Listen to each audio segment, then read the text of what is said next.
Yo, what's up, Victorious? It's your man's Legend, and I'm back with another video. Now, first things first, I would like to apologize for absolutely nothing. Yeah, I know I haven't uploaded in 11, 12, maybe even 13 days, but listen, I hope y'all had an amazing Christmas. Life happens, we move on. Now, before we get started, I need you to smash that like button so we can hit our usual 8+ likes. And if you want more of this content, go ahead and subscribe to the channel as well. And now, let's just get into the reason why you clicked on the video in the first place. Play my intro, please.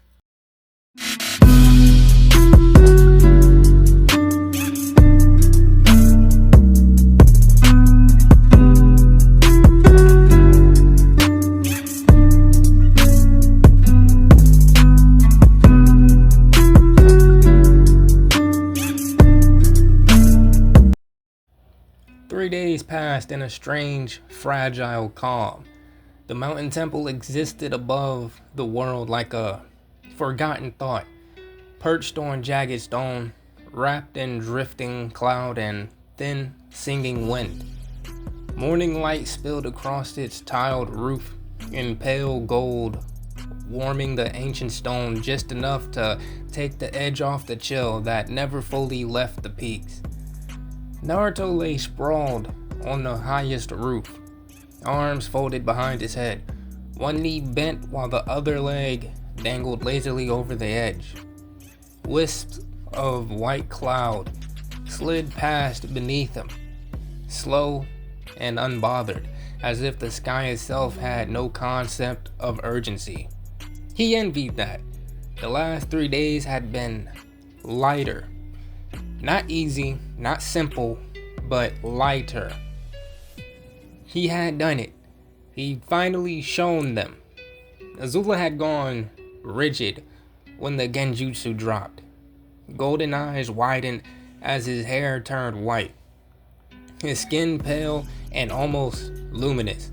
The Rene Sharingan opening on his forehead like a judgmental eye of the heavens.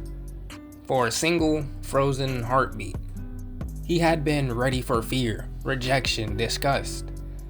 Instead, she had reached for him, not flinching, not recoiling.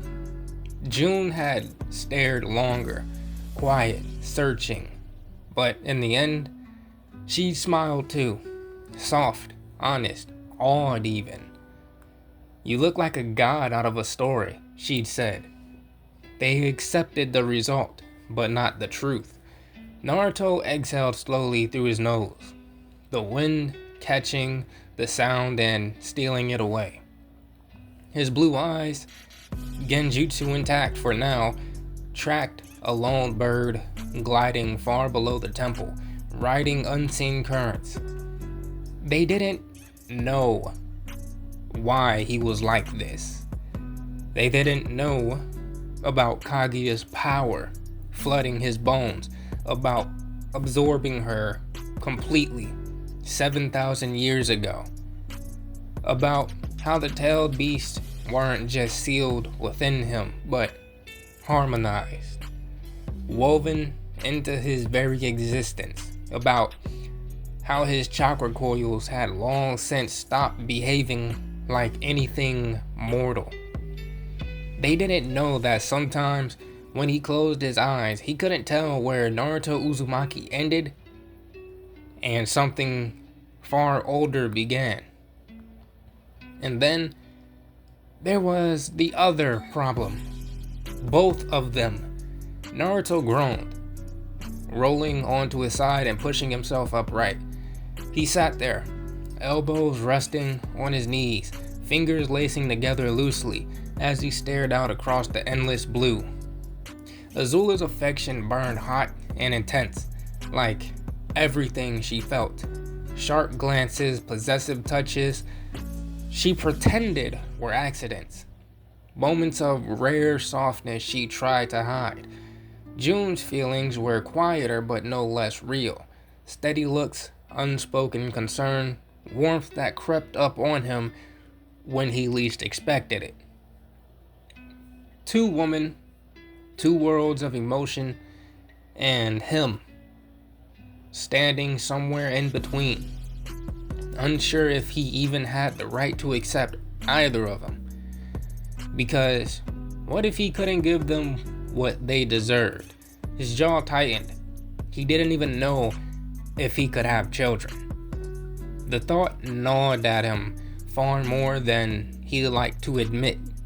Between the Biju, Kaguya's influence, and the sheer density of power saturating his cells, biology might not apply to him anymore.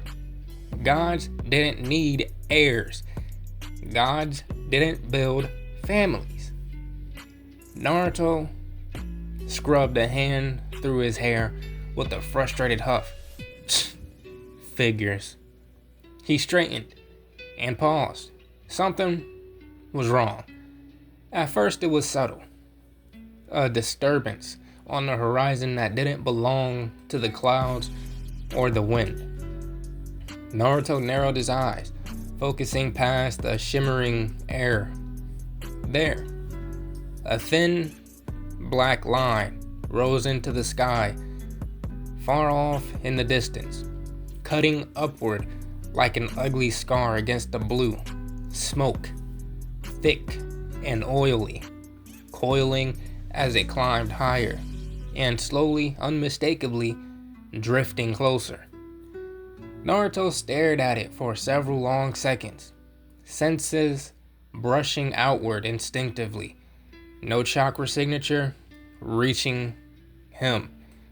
No familiar presence, just smoke. What the hell is that? He muttered. He watched it a moment longer, head tilting slightly. It didn't feel immediately dangerous, just wrong. Unnatural in a way that made his skin prickle faintly. After another beat, he shrugged. If it was trouble, he'd deal with it. Right now, his stomach growled loudly enough to override his curiosity. Naruto stood, hopped lightly down from the roof, and slipped back inside through the open window.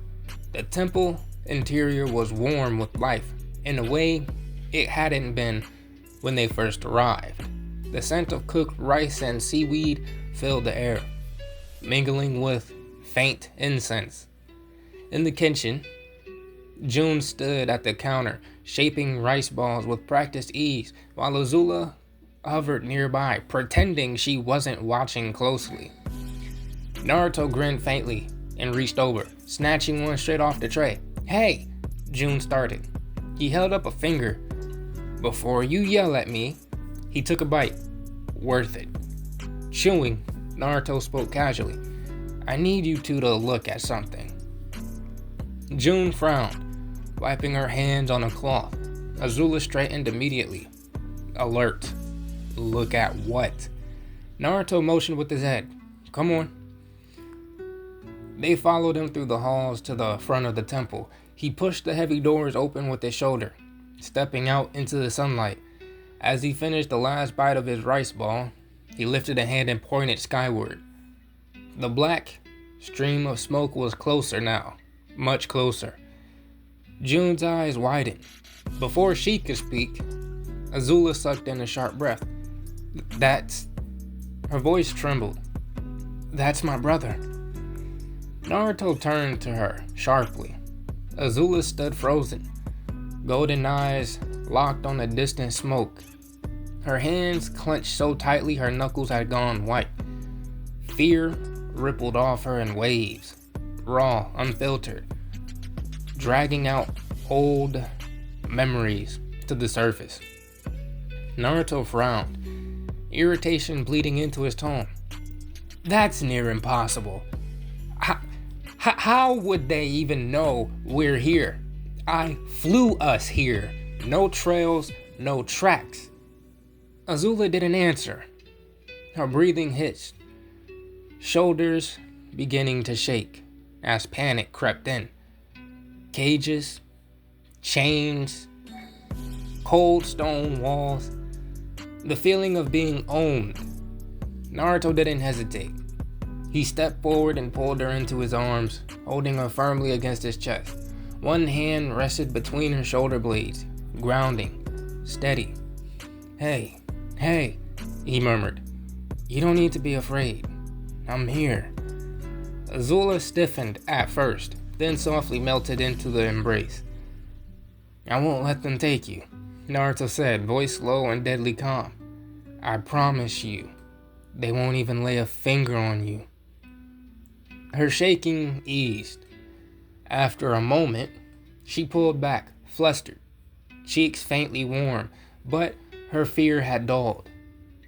They'll be here within an hour, she said quietly. Naruto blinked. What? An hour, Azula repeated. That's how long it will take them to arrive. Naruto nodded once, gaze lifting back to the approaching smoke. An hour. Plenty of time. Now, he knew exactly when to move, and exactly what he needed to protect. 45 minutes had passed. The sun had climbed higher, burning away the last wisps of morning cloud that clung to the mountainside. What remained was vast open sky, clear, blue, and deceptively peaceful. The mountain temple stood silent beneath it, ancient stone, unmoved by the passage of time and the tension gathering around it. Naruto sat on a simple wooden bench just outside the temple's entrance, positioned deliberately close to the door. One arm was draped over the backrest, the other resting loosely on his thigh. He looked relaxed, almost lazy, but there was an awareness in his posture that never truly faded, like a blade resting in its sheath. He exhaled, tilting his head back to stare at the sky. They're taking their sweet time, he muttered. To his left, June sat with a water skin in hand, sipping quietly. To his right, Azula leaned back against a stone wall, arms crossed, eyes sharp as she scanned the horizon. Neither of them spoke much. Their presence was enough. For Naruto, at least. Something grounding about not being alone while waiting for an inevitable confrontation. Azula broke the silence first. Her voice clipped. Zuko never used to be this cautious. Naruto snorted faintly. Guess ruling a nation does that to you. Or maybe he's just smarter than most people I deal with. She shot him a look. Don't underestimate him. I'm not, Naruto replied easily. I'm just not worried. June glanced between them, unsettled by how calm he sounded. Minutes stretched. Wind whispered through stone corridors and prayer banners. Somewhere far below, a bird cried out and vanished into the distance. Then Naruto's eyes narrowed. There it was again, that thin, black scar against the sky. Closer now, darker, more defined. Smoke, thick and unnatural, curling upward in the sky in a steady stream that did not disperse with the wind. Naruto sat up straighter. At the same time, his ears caught something else, faint at first. Barely more than a vibration carried through the mountain stone. A rhythmic thump, metal gears. Coal engines? Naruto murmured. Azula stiffened immediately. They're close. Naruto stood. Inside, now. Azula opened her mouth, hesitated, then caught the look in his eyes. Not fear, not doubt. Absolute certainty. She swallowed and nodded once. Without another word, she slipped past him and disappeared into the temple. the heavy doors closing behind her with a muted thud. Naruto didn't move from the bench. The danger was approaching, yes, but not yet. He still had time. June lingered, clearly torn. Naruto, you're fine, he said calmly. You can stay. Just be ready to go inside when I tell you. She nodded, though her fingers tightened around the water skin. For a few seconds, neither of them spoke. The sound of distant machinery grew slightly louder, carried in uneven bursts of wind. Naruto broke the silence, his voice quieter now. June. She looked at him. Yeah? I don't know if I can have kids. She choked on her water. June coughed violently, spluttering as she bent forward, nearly dropping the water skin. What? She gasped, face flushing red as she straightened. Where did that even come from? Naruto grimaced. Yeah, sorry. That came out worse than it sounded in my head. June stared at him, completely thrown off. Her heart was suddenly racing for reasons she didn't fully understand. Naruto, why would you? He rubbed the back of his neck, gaze drifting toward the horizon again. I don't know. I've been thinking a lot. He hesitated, then sighed. I guess I want a family. Or at least, I think I do. But with everything that's happened to me, physically, biologically, I don't know if that's even possible. I don't even know if I can still call myself human anymore. His jaw tightened slightly. Physically, I'm the same age I was 7,000 years ago. But I'm not the same person. I'm not even built the same anymore. I mean, he gave a humorless chuckle. I'm practically a walking chakra bomb. June didn't know what to say. Her mind raced, trying to untangle what he meant and why he was telling her. Was he confiding in her, testing the waters, or just venting because he didn't know where else to put those thoughts? She hated when he did this. Hated how easily he could drop something so heavy and leave her scrambling to make sense of it. Naruto. She started carefully, but whatever she was about to say died on her tongue, because then she heard it. Boots. Dozen of them. A synchronized march that echoed unnaturally well across the stone plateau. Naruto's head tilted slightly. You're 7 minutes early by my count. June's eyes widened as she turned. They were already there, less than 70 feet away. A line of Fire Nation soldiers stood in formation, armor gleaming red and gold beneath the sun. Their posture was disciplined, weapons at the ready.